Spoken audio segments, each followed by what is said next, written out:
Now,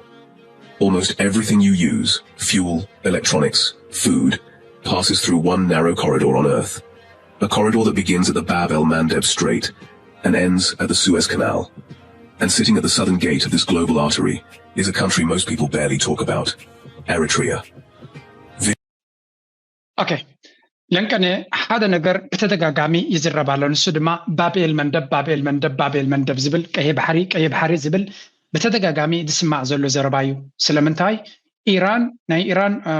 ናይቲ ፓርላመንት ወሃበ ቃል ከምኡ ድማ ኣገዳሲ ነቲ ዝርርብ ምስ ኣሜሪካ ዘካይድ ዘሎ እቲ ጋሊባፍ ዝብልዎ እንታይ ኢሉ ፅሒፋ ቤክስ ኢራን ብዙሕ ካርዲ ዘለዋ ሓደ ካብቲ ካርዲ ድማ ክሳብ ሕጂ ዘይተጠቀመትሉ ኣሎ ንሱ ድማ ባቤል መንደብ ክትዓፅዎ ትኽእል እያ ዝብል መጠንቀቕታ ይብሎ ስለዚ እዚ መጠንቀቕታ እዚ ናብ ብዙሕ ነገር ክትርጎም ዝኽእል እዩ ሓደ ካባና ንላዕሊ ብጉዳይና ዝሓሙ ካብ ጉዳይና ንላዕሊ ብጉዳይና ለይቲ መዓልትን ዝዛረቡ እስከናቦም ንስገር ጉዳዮም ኮይኑ ዝስማዖም ጥር ከጥቅምት 2015 ጀምሮ በኢትዮጵያና በኤርትራ መካከል ያለው ግንኙነት እየተበላሸ ቆይቶ አሁን የተካረረ ደረጃ ላይ መድረሱ አዲስ የፖለቲካ ጨዋታ የጀመረች ይመስላል። በአሁኑ ወቅት ዋሽንግተን በመካከለኛው ምስራቅ ባለው ከፍተኛ ጦርነት ተወጥራ በምትገኝበትና በቀይ ባህር ደግሞ የሁቲ እንቅስቃሴ እረፍት በነሳት በዚህ ወቅት አዳዲስ ስልታዊ አማራጮችን ለመፈለግ የተገደደች ይመስላል። ዎል ስትሪት ጆርናል በቅርቡ ይፋ እንዳደረገው የትራምፕ አስተዳደር ለዓመታት የአፍሪካዋ ሰሜን ኮሪያ በሚል ስም ስታገላት በቆየችው ኤርትራ ላይ የጣለችው ማዕቀብ ለማንሳትና ዲፕሎማሲያዊ ግንኙነቷን ለማደስ እያጤነችበት ይገኛል። ይህ ዜና ለቀጠናው አዲስ ተስፋና ስጋትን አቀላቅሎ ይዞ የመጣ ቢሆንም የአሜሪካ እቅድ ግን እንዲሁ በቅንነት የመነጨ ሳይሆን የራሷን ብሔራዊ ጥቅም ለማስከበርና የቀይ ባህርን የንግድ መስመር ከሁቲዎች ጥቃት ለመከላከል የምታደርገው ስልታዊ ሽግግር እንደሆነ ይታመናል። ከም ትሪእዎ ዘለኹም ብጉዳይና ኤርትራ ከም ቀዳማይ አጀንዳኦም ገይሮም ስለዝሰርሑ እዚ ኣሜሪካ ናብ ምስ ኤርትራ ክትገብሮ ኢላ ተበጊሳ ዘላ ናይ ብሓቂ ኣሰንቢድዎም ኣሎ እንተበልና ኣናይስካ ዝረአ ነገር ኣይኮነን እዚ ማለት ድማ ኩላታ ንሳቶም ዝሓስብዋ ዝነበሩ ፀወታ ብሙላ ኣብ ኤርትራ ዝተመርኮሰ እዩ ነይሩ እዚ ኩሉ ናይ ባሕሪ ገለመለ እናተባህለ ዝግበር ዝነበረ ድራማ ኣብ መወዳእታ ብኸመይ ክውዳእ ከም ዝኽእል ሕጂ ንሪኦ ኣለና እንታይ ይብሉ ሕጂ እዚ ጉዳይ ናይ ሑቲ እዚ ናይ የመን ኢራን ብየመን ጌራ ብሑቲ ጌራ ንባቤል መንደብ ክዓፅው እየ ትብል ዘላ ሓደ ዓብይ ስጋት ንኣሜሪካ ፈጢሩላ ከም ዘሎን ኣሜሪካ ድማ ቁልጡፍ ኣብ ቀይ ባሕሪ ዘለዋ ፖዚሽኒንግ ኣብ ቀይ ባሕሪ ዘለዋ ፅልዋ ረብሓ ሽርክነት ከተሕይልን ክትቅይርን ክትጓየ ከም ትኽእልን ሓንቲ ካብ ኣብ ቀይ ባሕሪ ዘይተተንክፍት ዘላ ስትራቴጂካሊ ብስትራቴጂ ናታ ድማ ኣውቶኖመስ ምስ ማንም ከይተፀግዐት ናታ መንገዲ ትገብር ዘላ ሃገር ኤርትራ ስለ ዝኾነት ምስ ኤርትራ ዘለና ዝሕጂ ዘለና ዕድል ተጠቒምና ተጓይና ነቲ ጉዳይ ክንቋፀሮ ክንክል ኣለና ኣብ ዝብል መደምደምታ ዝበፅሑ እዮም ዝመስሉ ደጋጊምና ክንሪኦ ክንፍትን ኣብዚ ሕጂ እንታይ እዮም ዝብሉ ዘለዉ the US is considering lifting use of sanctions on Eritrea ሓደ ካብቲ ኣብ ልዕሊ ኤርትራ ምስ ኤርትራ ዝምድና ክገብሩ ተኮይኖም ዘሎ እገዳ ከልዕልዎ ከም ዝኾኑ ዕላማ ድማ to use Eritrea strategic coastline for maritime security ስለዚ ናይ ኤርትራ ኣብ ደገ ባሕሪ ብምጥቃም ናቶም ናይ ባሕሪ ናይ ንግዲ መስመር ንምውሓስ ክጥቀሙ እዮም እዚ ማለት ድማ ምስ ሑቲ ዘሎ ዝምድና ንምፍታሕ ኣዝዩ ከቢድ ስለ ዝኾነ እቲ ዝበለፀ ክኸውን ዝኽእል ምስ ኤርትራ ዘሎ ዝምድና ኣማሒሽካ ነቲ ዘሎ ነገር ውሕስነት ክትፈጥር ምፍታን እዩ እሱ እንተዘይገበርካ ድማ ካልእ ሽግር እውን ክመፅእ ስለ ዝኽእል re-engaging Eritrea is linked to its relationship with Ethiopia እንታይ ካ ይብሉ ኣለዉ እዚ ድማ ንኤርትራ ምስ ኢትዮጵያ ዘለዋ ሽግር ንምፍታሕ እውን ኣሜሪካ ፀቕጢ ክትገብር ከም ትኽእል ወይ እውን ዝምድናታት ናይ ክልቲአን ሃገራት ንክዕረብ ብዙሕ ስራሕ ክሰርሕ ከም ትኽእል እዮም ዝብሉ ዘለዉ ኣይግበርን እያ ይብለኩም ክግበረሉ ዝኽእል መንገዲ ኣሎ the US condition Eritrea must reconcile with PM ከምዚ ሕጂ ካበዮም ኣምፂኦም መዘረባ ሓደ ሃውታት ዝኾነ ኣብዚ ዝበሎ ስምዕዎ ድሓን recognition that followed, including the awarding of the Nobel Ethiopia's role. More importantly, it highlighted a key condition, but as a triangular dynamic in which Ethiopia remains central. At the heart of this evolving narrative lies a core strategic idea. Reconciliation between Abiy Ahmed and Isaias Afwerki is not simply symbolic, it is structurally significant. Their relationship has historically functioned as a central variable in the Horn of Africa's stability architecture. When alignment exists and follows the region, mistrust, diverging security calculations, and competing regional priorities. What emerged was not a complete breakdown, but a relationship characterized by a less clearly defined alignment rather than clear alignment sense, its incentives to reassess the cost of ሕጂ እንታይ እዮም ዝብሉ ዘለዉ ብተደጋጋሚ እውን ከም ንሰምዖ ዘለና ኣብዚ እውን ክንሰምዖ ኢና እዚ ኣብ መንጎ ኤርትራን ኢትዮጵያን ዘሎ ኣሜሪካ ምስ ኤርትራ ክትሰርሕ እንድሕር ኮይና ወይ እውን ፅምዶ ክትጅምር እንድሕር ኮይና ኤርትራ ምስ ኢትዮጵያ ዘለዋ ዝምድና ክፍታሕ ፀቕጥቕ ገብሩ እዮም ወይ ከዓ ድፊት ክገብሩ እዮም ዝብሉ ዘለዉ እዚ ማለት ድማ ኣብ መንጎ ኢትዮጵያን ኤርትራን ዘሎ ዝምድና ንምቕያር ኣሜሪካ ድፊት ፀቕጥቕ ክትገብር እያ እዮም ዝብሉ ዘለዉ ብኻልእ ዘራርባ እንታይ ኣበይና ንመፅእ ዘለና ሕጂ እዚ ዘረባ እዚ ክንሰምዕ ከለና ነዋይ ንደሊ ኢና ገለመለ ዝብል ኤርትራ ክልኽእል እዩ ግን ነታ ሕቶ ነታ ዘረባ ውፅእ ኢልካ ራያ ኤርትራን ኢትዮጵያን እንታይ ዝዘባእሶም ነገር ስለ ዘሎ እዮም ክዕረቑ እንተኮይኖም ድማ ኤርትራ እንታይ ክትገብር ክትክእል ኣለዋ ኢትዮጵያ ኸ እንታይ ክትገብር ክትክእል ኣለዋ ክትብል ኣለካ ነዚ ሕቶ ድማ ን8 ዓመት ንድሕሪት ንምለሳ ኤርትራን ኢትዮጵያን ኣብ ከቢድ ዝኾነ ወታደራዊ ምትፍናን ኣብ ዝነበሩሉ ክሳብ 2018 እንታይ ስለ ዝተቐየረ እዩ ኤርትራን ኢትዮጵያን ወይ ከዓ ኣብይ ኣሕመድን ፕሬዚደንት ኢሳያስን ነቲ ዝነበረ ፀገም ፈቲሖም ኣብ ጣውላ ብሓደ ደው ክብሉ ዝኽኣሉ እዚ ብዚ ዘርእዩና ዘለዉ ስእልታት ውፅኢት ናይ ምንታይ ነይሩ እንድሕሪ ኢልኩምኒ ንድሕሪት ክምለስ ኣለና እንታይ ስለ ዘጋጠመ እዮም ከምዚ ዓይነት ዝምድና ገይሮም ነይሮም ባዕላቶም ንኩሉ ዝፍትሹ ባዕሎም ስለ ዘለውና ኮለላይ ንበል እንኳን መቆጣጠር ያልቻለ ሰው በየጊዜው እየተነሳ እንትናችን እናስመልሳለን ጠቅላይ ሚኒስትሩ ብቻ ሳይሆን ኢታማዦር ሹሙም እየተነሱ በሚሉበት ጊዜ ያ ትርጉም የሌለው ነገር ነው ግን ደግሞ መሰረታዊ ነገር ጋር እንምጣት ሁለት ነገር ነው ያለው የኤርትራ አሰብ ለኛ ይገባናል ስትል አንደኛው ኢንተርናሽናል ሕግን ተከትለህ ነው ምክንያቱም በመጀመሪያ ደረጃ ቲፒኤልኤፍ ወይም ደግሞ ኢፒአርዲኤፍ ብለው ከፈለክ ፈርመው ኤርትራን ነፃ ነች ብለው እንዲሁም ከፊት ሆነው በዩናይትድ ኔሽን አልጸደቁ መንግስት አብይ መጥቶ ወዲያው እንደመጣ ከኢሳያስ ጋር ሳውዲ አረቢያ ሄደው ተቀራረመ በሳውዲ አረቢያ መንግስት ሁለታችንም የሁለታችንንም ሶቨርን ራይት በአገር ደረጃ ልናከብር ተስማምተናል ብለው ኖቤል ፕራይዝ ያገኘው ከም ትሪእዎ ዘለኹም it is very very interesting እንታይ እዩ ዝብሎ ዘሎ መሲልኩም ኣብዚ ፅቡቅ ገይሩ ክርዳእኩም በዓል እዚ ትክራባታ ገይሮ ዘሎ ድዱዕ ዝመስል ሰብ ምፅራፍ እኳ ደስ ኣይብለንን እንዲሁ ግን ከምዚኣቶም ዝኣመሰሉ 10 ግዜ ኣብ ጥቂ ባሕሪ ይግባአና እዩ ኤርትራ ዝተዳኸመ መንግስቲ ዓቕሚ የብሉን ባሕሩ ንክከላኸል ዓሰብ ንዓና ይግባአና ታሪኻዊ ዶ ምስጢራዊ ዶ ስግንጢራዊ ዶ እናበሉ ረቢሾምና እንዲዮም ነይሮም እዚ እንታይ ዝብሎ ዘሎ መጀመርያ ሉላውነት ናይ ዓድኻ ፀጥታን ድሕነትን ናይ ሃገርካ ክተውሕዝ ዘይከኣልካ ስግር ባሕር ዘሎ ፀጥታ ከውሕዝ የምባል ከምታ ናይ ባህልና ልምት ዘረባላ ታይም ዝብሉ ምንፅፅላይ ዲ ወላ ምንፅፅላይሲ ማዕኮራ ዘይከደነት ሰማይ ከደነት ዲ ወላ ከም ትብላላ ዘረባ ሕጂ ናይ መፀትለይት ኣላ ዝኾነ ማዕኮራ ዘይከደነት ሰማይ ከደነት ዲ ወላ መሬት ከደነት እዩ መሬት ከደነት መስለኒ ልክዕኩም ድማ ጉዳዊ ውሽጣዊ ጉዳይና ሰላምናን ድሕነትናን ከነረጋግፅ ዘይከኣልና ቀየ ባሕርን ካለ ቦታን ክንብል ከልና ፈቐራይ ካልኣይ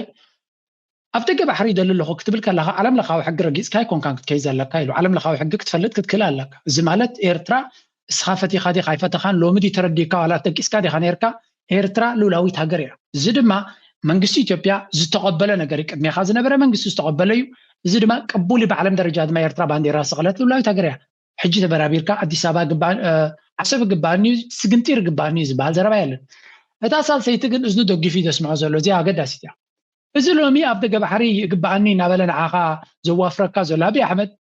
ኣብ 2018 ምስ ኤርትራ እንታይ ገይሩ ሰላም ገይሩ እንታይ ኢሉ ሰላም ገይሩ እንታይ ፈሪሙ ሰላም ገይሩ ይብሎ ኣሎ ንሉላውነት ናይ ኤርትራ የኽብር ኢሉ ሰላም ገይሩ ይብሎ ኣሎ ነቲ ብይን ናይ ውዕል ኣልጀርስ ሙሉ ብሙሉ ይቕበሎን ከተግብሮን እየ ብምባል እዩ ኣሜሪካን ስዑድያን ካልኦት ሃገራትን ብዘለዎ ኣብ ኣቡዳብን ኣብ ሪያድን ናይ ሰላም ዲክላሬሽን ገይሩ እዚ ድማ ንሉላውነት ናይ ኤርትራ ሙሉ ብሙሉ የኽብር ንውዕል ኣልጀርስ ንብይን ናይ ኣልጀርስ ድማ ይቕበል ኢሉ ኣብ ቅድሚ መራሕና ዩኤን አንቶኒዮ ጉተረስ ኣብ ዝነበረሉ እዩ ፈሪሙ ስለዚ ዳትስ ዋይ ናብ ጀኔቫ ይኹን ናብ ካልእ ቤት ፍርዲ ወረቐት ክእቱ ዘይክእል ምክንያቱ ሂ ኖውስ ፎር ፋክት ሉላውነት ናይ ኤርትራ ዝድፈር ከም ዘይኮነ ብዝኾነ ይኹን ሕጊ ኣብዚ ዓለም ዘሎ ድማ ክትንክፎ ከም ዘይክእል ስለዚ ንጎም ምሸትን ኣብ ቴሌቪዥን መፂኻ ስለ ዝተቐደድካ ንጎም ምሸትን ኣብ ቴሌቪዥን መፂኻ ስለ ዝፈከርካን ዝሓሰኻን ዝቕየር ነገር ኣሎ ማለት ኣይኮነን ኢትስ ቦሪንግ ኢልዎም ይካልኻ نقوم جدًا عصب يقبلنا عصب تاريخ عوده أنا كم زمن دو كم زده حسبت جزء سلزبل كاز غير نجار يلا أول سعيد أبزان مودة فيديوهات مبل تمدو 35 تبل حنت زربات زاري بنير دينو أبي أحمد أنا كم زوج زيت زاري بابزقن نسيت بقيرون أسمير لانير أبي أحمد أفتق بحري ببهلاوي بجغرافيكاوي بقلة ملا بسجنتير بحلمي ببهجي يقبعني زبل بهزبي يقبعني زبل لكلت عمدي ولا لنا بثلاث عمد زقرب زربات زاري بكبك نشتي فايلو انتقونه أب حقاو بيت فرد كيدو خاص سايتراي سوزداي نغركا he knows حساو مغانون زغوني حقاو دقف سند كم زي بلونا تزحطو زلو نبروباغندا يتطمر لهم زلو لعلو كل دما أفدق بحري بكوينات راي كم زلو تهديد راي كمسلكم سبع لو نعو أو في روزلو دفينا بتكوينات كتوز دلزلو لذي اتي نعو ناب كوينات كتوز دلزنا برد ما تبقى يريز فلت بنتاشمو كركب كم زي كل زخوني يقولنا حقاو من قدي نتافدق بحرك رغبة خم زي كل سلازي دراما فتيركا بكويناتنا بتبوتات تنمتاوي زبانيرو تاو أمريكا نبير ترات متزالا ننعترب حايقن انتايم زبلو زلو زوم دابل تسقنا منك شمقلنا يخل منك أبو كباز حنا يخل زبل زرباينا نسمع زلنا سلازي PMB lock the door سلازي نايف دقة بحر حطون الزبل أبي أحمد بعلو عاسي ويو مفتح غير رقيت ويو permanently signing the Saudi Arabia Treaty السعود العرب استفرمه عفدقة بحر زبال دعريو كم زي كفت بحقاوي عاسي ويو دم إهادك نتي وعلى الجرس نتي شمقلنا تقبيليه بمبال اقباي زي بحالو كفت أمت رايزلو دوباتنا يرترا فريمو كبكا دعريز مزابي أحمد دما يقبلون كتكبرون يلو دما نتمعصو رقيت ويو سلازي زي تفلتو تخوينكم حقاوا قبابات حق خيطكم تمهارو سباي تصممو يبلولو permanently signing by Saudi Arabia explicitly recognizing Eritrea's territorial integrity to secure his Nobel Peace Prize نزي أسئلة قبرين دما شلماتنا نوبل يبمو I mean this is really clearly the speaker claims there is zero legal path under international law for Ethiopia to claim ASAB. No international law expert has been able to write a valid legal argument for it. ስለዚህ ዶክተር is ኮሚሉ ዘርዶም ዘሎ ዶክተር ዮናስ ባይሩዲ ገለ ዝባል ዶክተር PhD ስለዚህ ብዝኾነ ይኹን ዚሮ ሕጋዊ መንገዲ ኢትዮጵያ ዚሮ ሕጋዊ መንገዲ ዘለዋ بحق ندافت جبهر كبير ترى خطوسد that's why دما زخونه كيلانا حقي نبيت فرد قريبو نب حقاوي سنت عيفو كقرب زي كاله بروباغندا ترى كزلو قبل بات لاتين امريكان president زبالت تاريخ هذا ما يبلالو the speaker cites a similar case in Latin America referring to Bolivia and Chile where a landlocked country sued for sea access based on historical rights and necessity. The International Court ruled that recognizing borders are absolute. Country cannot be forced to negotiate away its land if it doesn't want. فإذا أنت عايز بتقول المحجي كما هاجر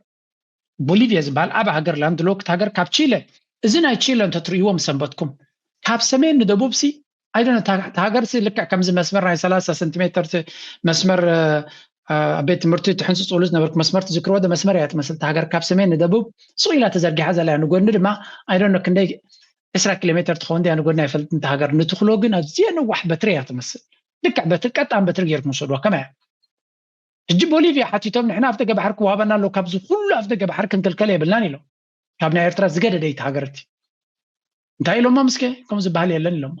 أتي international court دما لولا ونتنا هاجر ويون بعالم درجة استخبارات دوبات نسخات أقام سلزقات أما كوين بس سلزلا كوين أفتق بحر سلزي بالكا زغيرنا قال يلني لهم أبدي لهم ملو سلزي the Russia comparison and sanctions Russia can withstand international sanctions because it's self-sufficient in oil, wheat, and minerals. Ethiopia, however, is dependent on foreign aid. بحايل كي كورير كان دريس كذا ما كم راشا مالتيو كم تنصمتولو كم راشا خيت كورير كا إيرترا لولاو مريت إيرترا طور تجمير كا علم كتجدا كا راشا مقبرة سعد نفسها زخالت ندادو زلوا بزحات وراتنا تبع على تفري مسرتها وتكنولوجينا عدد زلوا سلازي أجيتايا كتنبر تغليا إثيوبيا لماني تهاجر بعل خيل كاي غيلو سلازي لماني تهاجر رديتن دقومان اخلن ነዳድን ካብ ካልእ ትጥቀም ብገዳ ኣይኮነን ዓመታት ክትቅፅል ሶምን ክትቅፅል ኣይትኽእልኒ ኣይኮነን ተኣጊዳ ነዳድክ በዚ ናይ ኩናት ናይ ሕርሙዝ ኣጋጢሙ ዘሎ ፀገም ሃገር ክትብተን ንሽተይ ተሪፉ ኣሎ ስለዚ stay real ኣብ ኩንነት ኮይንካ ንበሪ ዝብሎ ዘሎ ኣሚን ናይ ብሓቂ እዝኖም ደጊፉ ኣስሚዕዎም ዝበሃል ግን የለም ተሓቂ ፅቡቅ ጌሩ ነጊርዎም ኣሎ ስለዚ ኣብ መወዳእታ ኢትዮጵያ ትኽተሎ ዘላ ሓደጋ ምዃኑ ኣብ ደገ ባሕሪ ናይ ኤርትራ ድማ ብቐሊሉ ክርከብ ዝኽእል ከም ዘይኮነን ብሓይሊ ክረኽቦ ይኩሉ ብሕጊ ክረኽቦ ይኩሉ ቀበፅዎ ኪንዎ ገጽኩም ሰጉሙ ዝብል ዘረባ ይመጽእ ዘሎ እጂ እንታይም ዝብሉ ዘሎ ብሰላም ናብቲ ጣውላ ክምለስ ኣለና ዋን ይሰፋል ማለት ነው ስለዚህ ባለው ሁኔታ ላይ የራሱ አዎንታዊ ነገር ይኖረዋል ተብሎ ይታመናል ምናልባት እንግዲህ የኤርትራ ላይ አሜሪካ ማዕቀብ ጥላ ቆይታለች የተባበሩት መንግስታትም ኤርትራ ላይ ማዕቀብ ጥሎ መቆየቱን የሚተንትን ለማለት የሞክሩ ሰዎች አይቻሉ በአጠቃላይ ግን ከዚህ ቀደም በቀደሙት ቀናት ያነሳነው ነገር አለ በኢትዮጵያ የባህር በር ጥያቄን በተመለከተም የኢትዮጵያ መንግስት ለቻይና ለአሜሪካ ለአውሮፓ ህብረት ለአፍሪካ ህብረት ለታሰሩ ጥያቄ እንታይም ዝብሉ ዘለው አብይ አሕመድ ብጉዳይ ናይ ቀይ ባሕሪ ክሽምግሉና ንኩለን ሃገራት ሓቲቱ ኣለኹ ለሚነ ኣለኹ ንዓበይቲ ሃገራት ኢሉ ነይሩ ስለዚ ናይ ቻይና ልኡኽ መፂኡ ነይሩ ኣሜሪካ ድማ ምስ ኤርትራ ፅምዶ ክትገብር ትፍትን ኣላ ስለዚ ብኡ መንፅር ኣብ መንጎ ኤርትራን ኢትዮጵያን ዘሎ ጉዳይ ክፍታሕ ከም ዝኽእልን እሞ ዝኾነ ነገር ከጋጥም ከም ዝኽእል እዮም ዝብሉ ዘለው ኣብ ተስፋ ስለ ዝነብሩ ኤርትራ ምስ ኢትዮጵያ ንክትዕረቕ ኤርትራዊ ፀገም የብሉ ከም ዝበልናኩም እቲ ዕርቂ ግን ኣብ ምንታይ ተመርኩሱ ክግበር እዚ ዕንደራን ጠራዕራዕ ናትኩም ዘይኮነ ኣብ ኩንነት ዝተመርኮሰት ኮይኑ ኤርትራውያን they're happy ምሳኻትኩም ሰላም ንኽግበር ምስ ማንም ሃገር ሰላም ንኽግበር ኤርትራ ፀገም የብላ ቅድሚ ሕጂ ገይራ ድሕሪ ሕጂ እውን ክትገብር እያ ትሕቶ ግን ኣብ ምንታይ ተመርኩስካ ኢኻ ሰላም ትገብር እዩ ሰላም ኣብ ዓለም ለኻዊ ሕጊ ልኡላውነትን ግዛእታዊ ሓድነትን ናይ ኤርትራ ምስ ዘኽብር ጥራይ እዩ ሕጂ ኣብ ተመሊሱ ነቲ 2018 ዝቕበሎ ዝነበርኩ ክገብርየ ሕጂ ድማ ናብ ኤርትራ ናይ ኣብ ደገ ባሕሪ ዝብሎ ዝነበርኩ ክጎትፈ ክብል ይኽእል ዶ ኣብሶሉትሊ ክብል ይኽእል እዩ ልክዕ ከምቲ ኣብ ሶማሊላንድ ኣፍልጦ ከባይሉ ሜሞራንደም ኦፍ አንደርስታንዲንግ ገይሩ ሓንቲ ዓመት ለል ንሰበለ ኣብ ትርኩ ኸይዱ ኩሉ ገዲፈ ይቕረታ ግበሩለይ ብሰላማዊ መንገዲ ሶማል ተሂባትኒ ክቕበል ኢሉ ውዕል ዝፈረመ ምስ ኤርትራ ድማ ከምኡ ክገብር ይኽእል እዩ እቲ ሕቶ ኤርትራ ክትቅበሎ ትኽእል ዶ እዩ ኤርትራ ምስ ኣሜሪካ ንክትዕረቕ ወይ ውን ዝምድና ንክትገብር ምስ ጎረባብትኻ ዝምድና ምግባር ኣገዳሲ እዩ እንድሕር ኢሎማ እሞቲ ጎረቤትካ ድማ ልኡላውነትካን ግዛእታዊ ሓድነትካን ክኽብር ኢሉ ከም ብሓድሽ ክፍርም እንተኮይኑ ኤርትራ ሰላም ክትገብር ፀገም ዘለዋ ይመስለኒ ምክንያቱ ኤርትራ ሰላም ከም ትደሊ ግምት ናትና ኣበይ ኣሎ ቅድሚ ሕጂ እውን ተዛሪብና ኢና ክልል ኣየር ናይ ኤርትራ ኢትዮጵያን ኤርላይንስ ንክጥቀመሉ ስቲል ኣፍቂዶምሉ ኣለዉ ስለዚ ኤርትራ ወላ እኳ እቲ ኢንጌጅመንት ፅምዶናታ ምስቲ መንግስቲ ፅቡቕ እንተዘየለ ወይ እውን ዝምድናታት ሕማቕ እንተሎ ኤርትራ ግን ኩሉ ትቢንቶታት ኣይኣፍረሰቶን ኣላ እዚ ማለት እንታይ ማለት እዩ ኣብ መስመሩ ተተመሊሱ እቲ ናይ ቀደም ዝነበረ ፍቕርን ስኒትን እዚ ንሪኦ ዝነበርና እዚ ክምለስ እዩ ዝብል እምነት የብለየን ምክንያቱ ፕሬዚደንት ኢሳያስ ከም ባህርያት ክንሪኦ ከለና ጅስት ንሓደ ነገር እንተሰጊርዎ ካልኣይ ግዜ ዝምለስ ኣይረኣናን ስለዚ ምስ ኣቢ እዚ ዝነበረ ጽቡቅ ዝኾነ ፍቕርን ዕርክነትን I don't think እዚ ነገር እዚ ክምለስ ዝኽእል ምክንያቱ እቲ ቢትሬያል እቲ ጥልመት ስለ ዝተረኣየ ኣብ ከምዚ ደረጃ ክምለሱ ይኽእሉ እዮም ኢልካ ክትግምት ቁርብ ክብል ዝበለይ ምክንያቱ ቅድሚ ሕጂ ምስ መለስ ርኢናዮ ጽቡቅ ዕርክነት ነይርዎም ኣብ መወዳእታ ሓንሳብ ምስ ተባትኹ ከይተዓራርኹ መለስ ናብ ቤት ኣማኑ ኸይዱ ዓሪፉ ማለት እዩ ምስ ኣቢ ድማ ሕጂ ተመሊሶም ናብ ዕርክነትን ናብ ፍቕርን ናብ ምትሕቑቓፍን ክኣትዉ ይኽእሉ እዮም ኢለ ክግምት ኣይክእልኒ ጠቕላላ ከጋጥም ኣይክእልኒ ንምባል ግን ከቢድ እዩ you never know politics is always politics so things may change they may change their positions ኩነታቶም ቀይሮም ኣብ ጣውላ ክረዳድሉ ዝኽእሉ መንገዲ ክፈጥሩ ይኽእሉ እዮም እዚ በብዙሕ መንገዲ ንግዜ ክንገድፎ ንኽእል ነገር እዩ ኣየጋጥሙኒ ክንብል ኣይንኽእል ኢና ምስቲ ኣብ ቀርኒ ኣፍሪካ ዝግበር ዘሎ ብዙሕ ምንቅስቓሳት ንረብሓ ንድሕነት ናይ ሃገርን ንረብሓ ናይ ኤርትራን ክሳብ ዝኾነ ድማ we have no problem